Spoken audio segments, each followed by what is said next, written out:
Bonjour à toutes et à tous, bienvenue sur le plateau du Buzz TV. Aujourd'hui, nous recevons dans ce studio un comédien qui évolue sur tous les terrains, au cinéma déjà, où il a joué avec Costa Gavras, dans des comédies plus populaires également, telles que Red Dingue, ou également plus récemment Le Sens de la famille. Vous l'applaudissez également sur scène dans un spectacle comique qu'il joue avec son acolyte Ben. Mais surtout, c'est à la télévision que cet acteur brille de mille feux. Nos chers voisins César Wagner, et s'il vient nous voir aujourd'hui sur ce plateau, c'est parce qu'il se glisse dans la peau d'un personnage touchant, mais plein de tourments. Bonjour Gilles Alma. Coucou les amis. Ça va? Bonjour. Bienvenue sur le plateau du Buzz TV. Ça fait merci. une éternité qu'on ne vous avait pas reçu ici.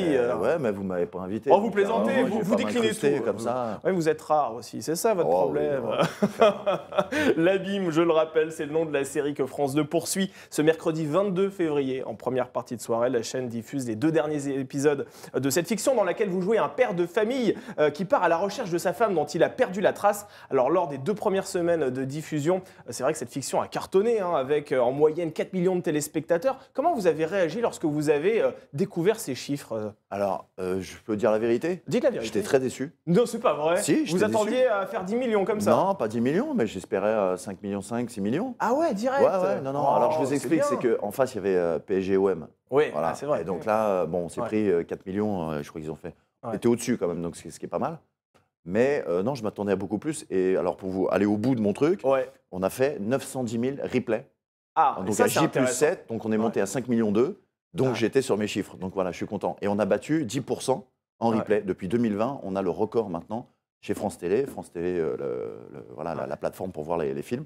On a battu 10% voilà, ça datait de 2020. Et c'est pour ça qu'on va rassurer nos téléspectateurs. On parle des 2 derniers épisodes de cette série, mais on ne va surtout pas spoiler ce qui se passe effectivement lors des premiers épisodes, puisqu'effectivement, on peut regarder la série sur France TV. Est-ce qu'une saison 2 est envisageable au regard des scores d'audience qui ont été les vôtres? Non, je pense pas. Ça s'arrête vraiment C'est-à-dire, au regard des scores, ça pourrait, Ouais. mais c'est une histoire. Donc c'est une histoire qui est bouclée. Je spoil pas, donc voilà, mais Ouais. voilà, c'est fini. Disons que c'est terminé, on ne peut pas envisager Ça me paraît une suite. hyper compliqué, ouais. Ouais. Ça me paraît hyper compliqué. L'avenir nous le dira. En tout cas, on va poursuivre cet entretien dans quelques instants avec vous, Gilles Alma. On va parler de cette fiction, bien évidemment, mais de vos projets, votre spectacle, bref, votre vie, votre œuvre. Mais tout de suite, oui. les news médias avec Cécile Brelot.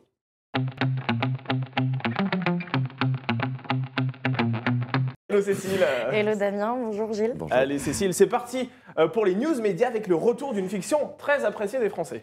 Oui, le décompte est lancé sur France 2. Un numéro inédit de Capitaine Marlowe sera diffusé le 17 mars prochain. L'actrice principale, Corinne Massiero, donnera cette fois-ci la réplique à Yvan Attal, Laurent Gamelon, mais également Anna Biolay. Le précédent numéro de la fiction réalisée par José Dayan avait été suivi par 6,14 millions de téléspectateurs. Jouer dans une fiction comme Capitaine Marlowe, ça vous intéresserait, vous, Gilles Alma? Oui. Pourquoi pas? José Dayan vous Oui. appelle, vous décrochez le téléphone. Ok, José, j'arrive.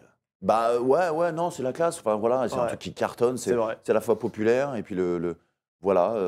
Oui. Après, je sais que c'est un peu touchy sur le plateau. Apparemment, José Dayan n'est pas toujours facile. Voilà, voilà, mais bon, il suffit de bien apprendre ses textes. Et puis voilà. Je pense que Et vous en pensez quoi de ces fictions qui ont vraiment apporté un nouveau souffle quelque part à la fiction française? Parce que Capitaine Marlowe, c'est quand même l'histoire d'une gendarme qui est complètement détonnante, en tout cas qu'on n'avait pas vu auparavant.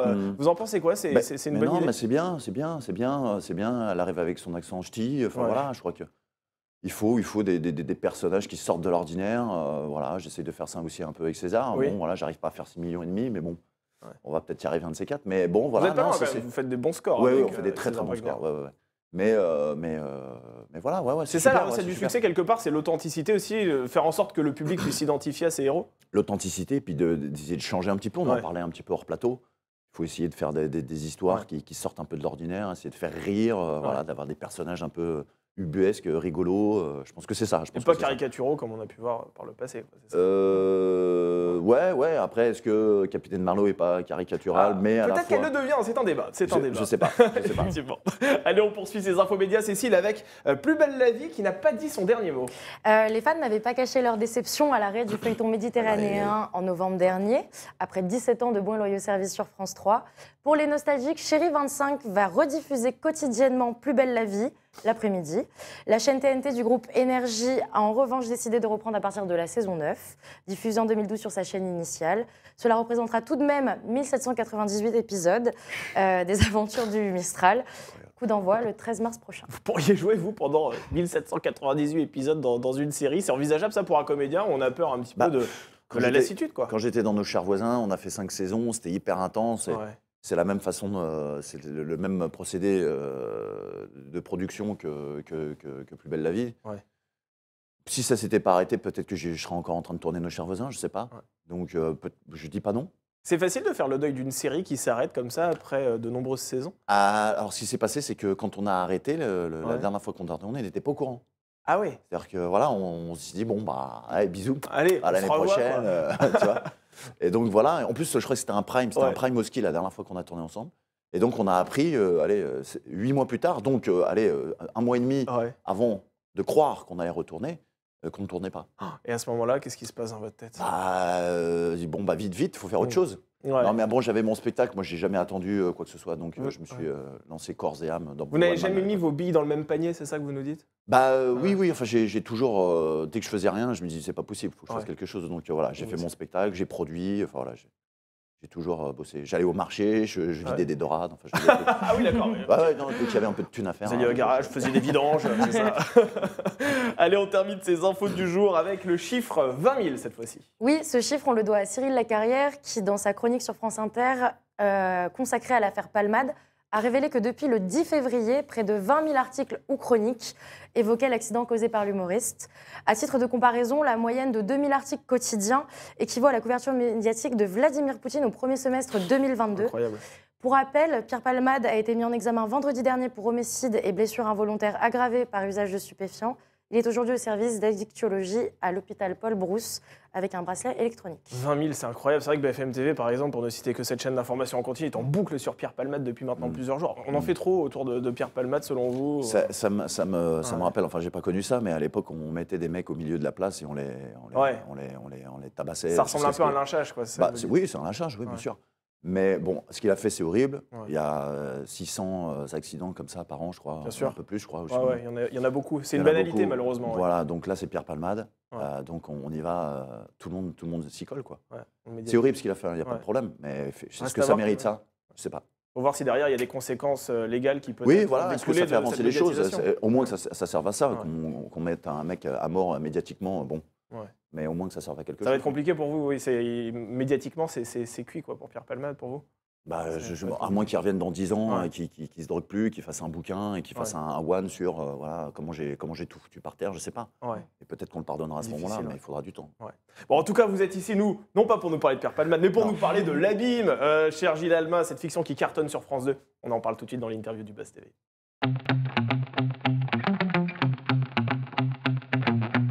Alors là, pour les retardataires, il faut savoir que ce sont les 2 derniers épisodes qui vont être diffusés ce mercredi 22 février en prime time sur France 2. Je rappelle que vous y jouez le rôle d'un père de famille hanté quelque part par la disparition de sa femme. Comment votre personnage va-t-il faire pour retrouver son épouse? Ah, c'est une vraie question, Ah, ça? c'est une vraie question, c'est une vraie question. Comment il aborde cette enquête, quoi, quelque Alors, part? ceux qui en sont au 4e épisode sont au courant. Ils le Ceux savent. qui sont au 2e, comment va-t-il faire? Et je ne sais pas comment il va faire, mais en tout cas, il va mettre tout son amour, Ouais. toutes les interrogations qu'il a pour comprendre ce qui se passe et ce qui s'est passé. Voilà, je peux pas trop. Il y a, Vous sa, pouvez- il y a sa ouais. fille qui va jouer un rôle important là-dedans. Sa fille qui est très jeune et Ouais. qui finalement va prendre un peu le dessus sur le père quelquefois. Hein. C'est-à-dire que c'est l'insouciance, je pense, c'est l'insouciance de l'adolescent dans toute sa splendeur. Ouais. Ah, va chercher maman. Mais non, arrête. Mais si, putain. Bon, ok. Bon, voilà. Et vous la suivez. Mais bien sûr, je la Ouais. suis. Après, je suis là pour. Voilà, je suis autour d'elle, je prends soin d'elle et tout. Donc, bon, voilà. Mais Laurent, votre personnage, se rend compte que sa femme, c'est une véritable énigme. Ouais. Qu'est-ce qu'il découvre à son sujet? Sans en dire trop, mais... Oh, bah si, Ouais. non, et c'est ça, c'est qu'il découvre, parce que c'est dans le pitch, donc il découvre qu'en fait sa femme lui a menti pendant 20 ans, Ouais. qu'elle s'appelle pas, pardon, Elsa Lacaze, mais Sophie, je sais plus comment d'ailleurs, j'ai oublié. Mais bon, voilà, et donc elle Ouais. lui a menti sur son identité pendant 20 ans, à partir du moment où ils se sont rencontrés jusqu'à aujourd'hui, avec un enfant, ils sont installés à Moustier-Sainte-Marie, ils sont bien, tout va bien, et voilà, du jour au lendemain, tout bascule. C'est là où on se dit que cette histoire appartient à la fiction, parce qu'on imagine mal dans la vie quelqu'un qui se réveille du jour au lendemain et qui se rend compte que sa femme, en fait, n'est pas vraiment celle que la personne pensait être. Ça vous est déjà arrivé, vous, de côtoyer quelqu'un dans la vie et de vous dire « Ah non, en fait, je la connaissais pas du tout, cette personne. C'était pas du tout celle que je pensais être. » il y a des mensonges, enfin, je veux dire, Ouais. tout, dans chaque famille, je pense qu'il y a Oui, des choses cachées, des mensonges, des mais choses. pas si gros que celui-ci quand même. Heureusement. Moi, je pense que tout est possible. Tout est Vraiment. possible. Mais vraiment, tout est possible. Et comment on se glisse dans la peau d'un personnage à ce point désemparé? Parce que c'est vrai que votre personnage, Prends cher, en fait, ouais. il prend vraiment cher. Je me suis pas glissé, en fait, c'était moi. Ouais. Mais vraiment, c'est-à-dire qu'il me serait arrivé ça dans la vie, et j'aurais, je pense, réagi de la même manière. C'était parfaitement écrit. François Vell, notamment, à l'écriture, Avec qui vous aviez déjà collaboré à qui par le j'avais passé, déjà fait d'ailleurs. Maman à tort, adapté du bouquin de Michel Bussy. Mais je jouais pas. J'ai beaucoup, on me dit, ouais, t'es super et tout, c'est hyper gentil, mais c'est pas facile, mais je réagissais comme moi j'aurais réagi, donc je jouais pas. Donc c'est ça qui vous a motivé à accepter le rôle? Ah bah, c'est-à-dire, Ouais. je lis un truc, alors c'est François qui m'envoie le scénario, j'étais dans un train encore, et, et j'ai lu d'une traite, et quand on lit d'une traite et qu'on se dit, oh, mais vite la suite, vite la suite, on se dit, oulala, ça sent très très bon, Ouais. le personnage il prend cher, toutes les 5 pages, il se prend une Incroyable. tarte dans la tronche, un nouveau truc qui se passe et tout, donc c'est génial, Ouais. pour un comédien, c'est le top du top. C'est vrai qu'au fur et à mesure que l'histoire avance, votre personnage va vraiment de galère en galère. C'est ça. Il se prend, comme vous le dites, vraiment très cher. Est-ce que vous Ouais. avez déjà vécu, vous, dans votre vie, des moments aussi difficiles où vous vous dites, le lundi, j'ai un problème, le mardi, j'ai un problème, le mercredi, un nouveau problème? Non, pas autant, bien Pas à ce sûr. point-là non plus. Heureusement qu'il m'est pas arrivé ce truc-là. Mais bon, Mais des dans sales la vie, périodes comme ça. ouais, il y a des périodes un peu compliquées. Et avant ce tournage, voilà, je me séparais de mon épouse, voilà. Ouais. Et c'était une période assez terrible, C'est compliqué, ouais. assez compliquée. Et donc, voilà, quand on me propose ce rôle avec un problème Ouais. par rapport à sa femme et tout, je dis, bon, c'est le destin qui me. Mais c'est qui me dit, difficile de vas-y. faire la part des choses entre votre vie personnelle et puis la vie professionnelle. Mais on joue pas, enfin, je jouais pas. Ah oui, C'est-à-dire, d'accord. alors, si vous voulez, quand je jouais avec Sarah Mortensen, je ne voyais Ouais. pas mon ex-femme. Mais j'étais avec Sarah Mortensen, Sarah Mortensen qui jouait donc qui joue mon Ouais. épouse là-dedans. Et j'étais pris dans ce qui se passait. Ouais. C'est-à-dire que voilà. Et tout ce qu'on a au fond du bide, dans le cœur, ou ce que vous voulez, Ouais. remonte Ouais. assez facilement parce que c'est aussi. Ça décuple les émotions, quoi, quelque part. Mais oui, elles sont là. Tout le monde tout le monde peut pleurer. Enfin, il suffit juste de prendre ce qu'on vous donne. C'est-à-dire que ta Ouais. femme a disparu, elle est morte, Ouais. ou elle est vraiment apparemment morte. Bon, bah, comment tu réagis dans la vie? Alors, Bon, et bah, vous, tu laisses venir. admettons, si un de vos proches disparaît, qu'est-ce que vous faites? Comment vous réagissez? Eh ben, faut regarder le film, Ah, vous réagiriez exactement de la même façon que votre personnage. je crois. C'est-à-dire que vous allez vous substituer à l'enquête, Oui. quelque part. Vous avez l'enquête policière qui est là, même si on vous dit non, reste dans ton coin parce que tu vas vraiment nuire à l'enquête, eh ben vous y allez tête baissée, quitte même à vous mettre en danger d'ailleurs. Il y a plein d'indices qui font que les policiers sont sur une piste. Ouais. Nous, on a des indices de l'autre côté.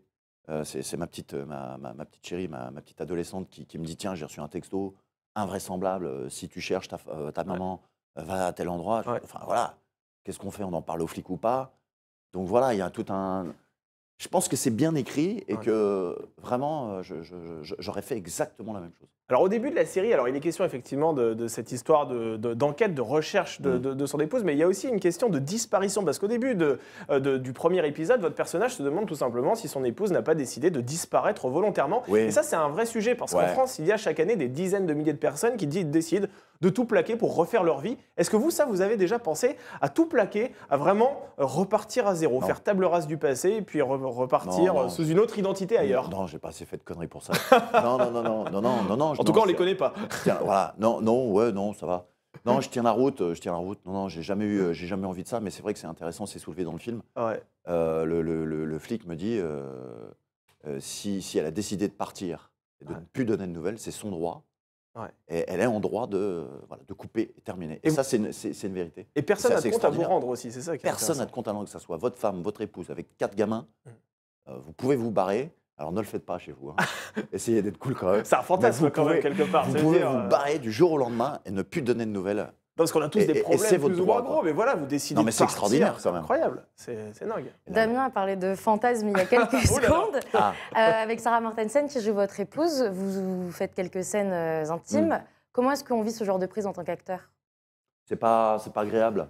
C'est Enfin, vrai. moi, je suis pas exhibe, je suis pas cap d'âge, tout ça, donc, non, c'est pas agréable. Non, c'est pas agréable parce que, enfin, ce que je veux dire par là, c'est que, et voilà, il y a 30-40 personnes Ouais. autour.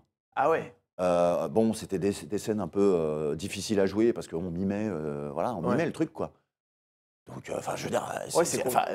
allez-y, tous les deux, devant moi, là. Ah mais c'est ça. Faites-le. Alors Non, nous, mais vous voyez ce que je veux dire? ouais, bien sûr. Mais comme on est pas Allez-y, c'est acteur, c'est filmé. vrai que c'est encore plus compliqué vu d'extérieur. Oui, on je se dit, sais bien, c'est même, impossible. mais ça reste, on est dans l'humain. Je Ouais. veux dire, Vous avez des coordinateurs d'intimité pour vous aider? Mais je sais qu'il y a ça souvent Non, parce que- maintenant dans Ah les ouais? séries. Ah bon Bah oui. C'est pas vrai. ah, C'est quoi? C'est Ah, des j'ai jamais personnes entendu qui sont parler là de ça. pour coacher. Qui sont, c'est exprès des coachs de pour sexualité rassurer, qui hein. viennent sur scène. Donc, mais c'est peut-être quand les mecs sont un peu trop énervés ou des choses comme ça. C'est pas, ce qui C'est est pas pour mon les cas. calmer. Non, c'est pas facile, quoi. C'est pas facile. Ouais. Enfin, je veux dire. Vous êtes pudique en fait, mimer- c'est ça aussi surtout. Oui, vous oui, avez je suis une pudique, certaine ouais. pudeur et Ouais, vous ouais, ne ouais. voulez pas vous montrer. Non, mais nu, vous imaginez, vous, mimer un truc, une scène de. Est-ce que vous êtes c'est- totalement nu pour dire les choses? Est-ce que dans cette série-là, on va vous voir apparaître totalement nu? Vous avez dû vraiment être nu sur le plateau? Je crois pas dans cette série. Non. Non. Non, mais par exemple, Mais vous avez quoi fait- qu'il arrive, ça m'est déjà arrivé plusieurs fois de tourner effectivement Ouais. nu dans d'autres trucs. Et j'ai une grande technique, je le dis, et vous pourrez venir le vérifier dans mon spectacle. Alors, vous allez voir, il y a peut-être une transition. Ah. Je mets une chaussette. Ah, vous mettez une chaussette. Voilà. Ah, toujours. La D'accord. technique de la chaussette. Mais c'est Ah, connu d'accord. dans le métier.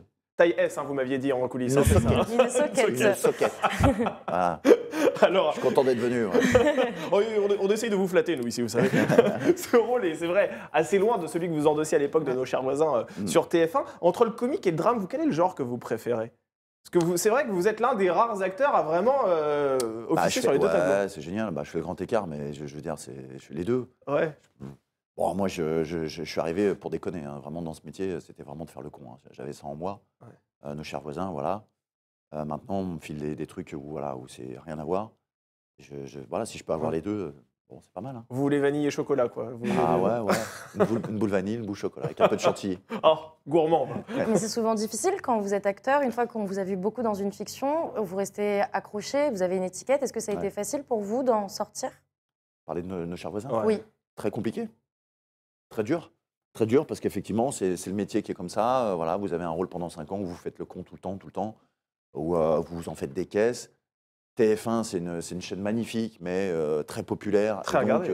Et donc, à l'extrême opposé, on va dire d'Arte, de Canal, pour ne pas les citer.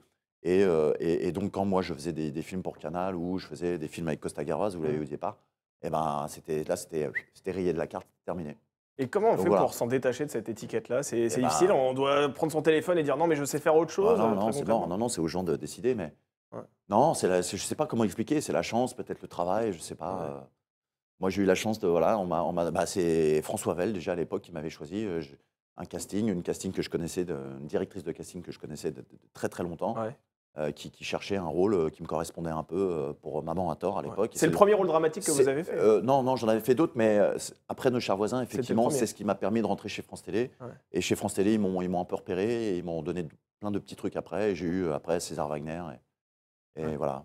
Est-ce que vous pensez que c'est à cause de Nos chers voisins, notamment, que vous ne pouvez pas endosser de premier rôle au cinéma? Parce que j'ai cité tout à l'heure quelques œuvres, c'est vrai que vous tournez au cinéma, mais Ouais. jamais des premiers rôles. Pour quelle raison, selon vous? Non, je sais pas. Oui, alors Nos chers voisins, ça m'a bloqué pour plein de choses, oui. Ouais. Maintenant, je sais pas, peut-être que ça viendra, mais c'est pas grave. Ce 6x52, au cinéma, on peut pas le faire. 6x52 minutes, d'étirer une histoire, d'étirer un personnage comme ça, d'aller au fond des choses Ouais. et tout. Voilà, les séries, c'est extraordinaire pour un comédien. Et vous diriez qu'il y a un mépris venant du cinéma quand on peut découvrir des personnages comme ça? Oui, alors il y a un mépris, oui, effectivement, il y a une fracture entre, j'ai envie de dire, les séries populaires et le cinéma peut-être d'auteur et les chaînes comme effectivement Canal, Arte, où effectivement les directeurs de casting et même peut-être les producteurs s'interdisent de prendre des mecs qui sortent ou qui sont dans des fictions comme ça. Ouais. Ouais, Ça. c'est sûr. Oui, puis il y a aussi ce côté pour certains, j'imagine, de voir un acteur gratuitement à la télévision et de le payer, pour aller le voir Ce qui est dans les salles entendable. obscures. Ce qui est Ouais, entendable. Ouais. complètement. Ouais. Alors, vous êtes, on le rappelle, et vous l'avez rappelé tout à l'heure avec cette fameuse histoire de chaussettes, en tournée dans toute la France avec votre spectacle intitulé Gilles et Ben réunis. Alors, on va pas trop en dire, mais en gros, vous allez dire oui à votre partenaire. Donc, c'est une question de mariage. Ouais. Comment cette union va-t-elle se dérouler? Et ben voilà, donc vous avez Ben, vous voyez, Ben c'est le clown blanc et l'Auguste, vous voyez. Ah oui. T'en as un qui est un petit peu bonhommant, bedonnant Bedonnant. Bedonnant, Bedonnant, excusez-moi, exactement. voilà, j'ai eu 6 au bac français, voilà, tout s'explique.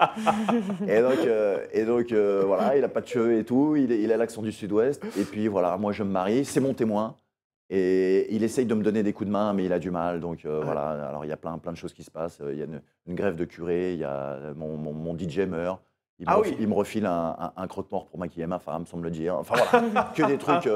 Alors c'est une pièce de théâtre, c'est un duo d'humour, et c'est de la déconne, c'est de la déconne. Ah, d'accord, c'est un peu comme l'abîme, quoi. Il vous arrive encore des catastrophes assez Oui. incroyables. Je trouve qu'on a bien écrit, il y a plein de cliffhangers, il y a plein de petites choses. Alors, on vous garde encore quelques instants pour notre dernière rubrique, pour le meilleur et pour le pire.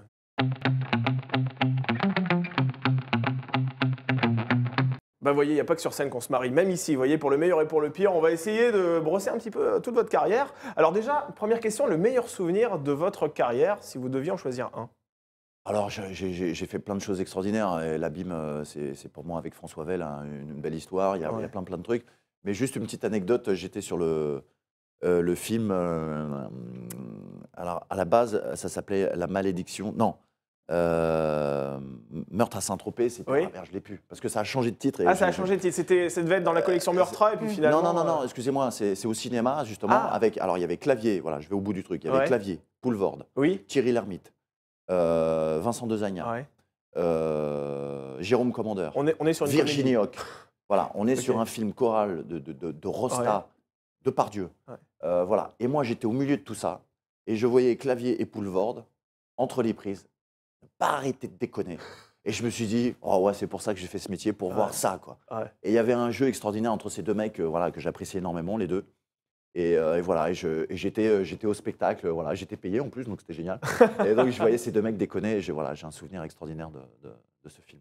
Et sur une note un peu plus négative, votre pire souvenir de carrière, hormis la soquette? Elle est taquine, elle prend la confiance, hein. Elle prend la confiance. Non, il y a des trucs qui... Alors ça, je pense que tous les comédiens ont vécu ça à un moment, ce qui s'appelle les couloirs de la mort. Ah oui. C'est-à-dire quand on bug sur un mot, et qu'on rebug dessus. Ça m'arrive de moins en moins, même presque plus, mais ça m'est arrivé. Et là, voilà, on se fait une psychose sur comme vous les présentateurs, si vous buguez, putain j'ai bugué, hop, puis tu reprends ta phase et tu rebugs, et ainsi de suite. Et là, ting, t'as le cerveau qui part en cacahuète, c'est terminé. Et tu es incapable de parler. Et tout le monde t'attend, on va la refaire, 12e, 13e prise, 14e prise, et là tu deviens fou, t'as la sueur, tu sues, t'es pas bien, voilà. Vous excusez 20 fois. Le couloir de la mort, et plus ça va, et pire c'est, et donc voilà.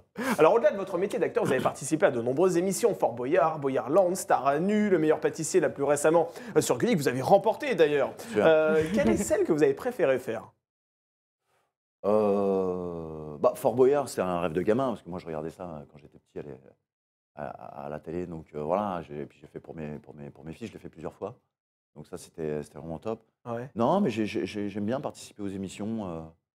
J'ai fait aussi les routes de l'extrême pour MC Découverte avec Laurie Tillman. Donc ça, c'est génial. On va dans un pays, on rencontre des gens. Enfin voilà, Madagascar, c'était un pays magnifique. Voilà, je dirais, voilà, tout ça, c'est... les Stars à nu, bon, on s'est montré la soquette. Donc oui, bah ça, voilà. C'était un bon moment aussi. Mais là, il n'y avait pas la soquette, normalement. Il n'y avait pas la soquette à la fin. Non. Vous avez loupé. On ne l'a pas vu, effectivement, mais le public qui était dans la salle de spectacle... Non, je n'étais pas là. Il fallait être au premier rang, sinon, effectivement, derrière, tu ne voyais pas le... Mais vous parlez de Fort Boyard, qui est une de vos émissions fétiches. Vous avez participé la dernière fois en 2020. Pourquoi est-ce qu'on ne vous a pas revu depuis... Je ne pouvais pas. Tournais. Problème d'agenda, tout simplement. Mais il est possible que je la refasse cette année, on va voir. Ah, c'est vrai. Vous n'avez pas peur de la blessure? Parce que, quand même, chaque année, il y a des pépins. Et vous qui tournez beaucoup, si j'ai peur définitivement cette année en plus, parce que je sais que je tourne très peu de temps après. Me portez pas le chpoucou. Ah non, loin de moi l'idée de vous porter la chcoumone. Quelles sont les prochaines fictions dans lesquelles on vous apercevra, justement? Vous avez parlé de tournage. On continue César Wagner. À fond les toujours. ballons, voilà, ça marche bien, on continue. On a des beaux épisodes à venir. Notamment un qui va être réalisé par Gabriel Julien Laferrière, qui vient du cinéma. Voilà, qui a fait Neuilly sa mère et plein de comédies. Voilà, et ça va être un bel épisode qui sort un peu de l'ordinaire. Moi, j'essaye de dire, allez les gars, on essaye de faire des choses qui sortent un petit peu de l'ordinaire. Voilà, j'ai la deuxième saison peut-être de Parallèle qui va arriver sur Disney+. Ah, formidable. Voilà, dans lequel c'est une très très belle fiction, une production française, science-fiction. Et qui est à hauteur de ce que peuvent faire les Américains. Donc voilà, on attend de voir. Et une dernière question, on a remarqué avec Cécile en préparant cette interview que Gilles Alma n'était pas votre vrai nom en fait. Ça vient d'où, Gilles Alma? Alors, mon vrai nom c'est Gilles Bongibaud, j'ai pas peur de le dire. Voilà, on n'a pas osé, on ne savait pas si c'était un secret ou pas. Non, ça vient du Loiret, de Gien, et donc voilà, je suis très fier de ça. suis très fier de mon nom, mais à lire, c'est compliqué. C'est un peu compliqué, ouais. Voilà. Et donc, Alma, j'étais dans la station de métro Alma-Marceau. Je me suis dit, il y a Sophie Marceau, il y aura Gilles Alma. Ah, formidable. Avec beaucoup d'humilité. Quelle anecdote. Ah oui, c'était pas par rapport aux zouaves sur le pont de l'Alma, machin. Non, voilà, tout s'imbrique. Hein. Ah oui, d'accord. Alma, ça veut dire âme en portugais. Enfin, il y a plein de choses très jolies. Ah oui, donc vraiment la boucle est bouclée. Quoi. Il y a une vraie signification c'était derrière. pour moi, quoi, vraiment. Formidable. Bon, écoutez, merci beaucoup, Gilles Alma, de nous avoir fait l'amitié d'être passé sur ce plateau. Je rappelle que vous endossez l'un des rôles principaux, en l'occurrence celui du père de famille dans la série L'Abîme, dont les 2 derniers épisodes seront diffusés ce mercredi 22 février en prime time sur France 2. Et on parle aussi de votre spectacle voilà, c'est Ben et Gilles et Ben réunis et vous jouez notamment à l'Apollo Théâtre. Hein, L'Apollo Théâtre et on tournait et Avignon cet été. Absolument. Merci beaucoup Cécile Brelot. C'était notre première, c'était un plaisir de vous avoir sur ce plateau. Franchement, on peut vous applaudir et j'espère qu'il y en aura plein d'autres. Et nous, on se retrouve ce jeudi 23 février avec une ancienne chroniqueuse dont on n'est pas couché qui dirige la rédaction de France 24, la chaîne d'information en continu. Il s'agit de Vanessa Burgraff. Soyez au rendez-vous. À bientôt au Buzz TV.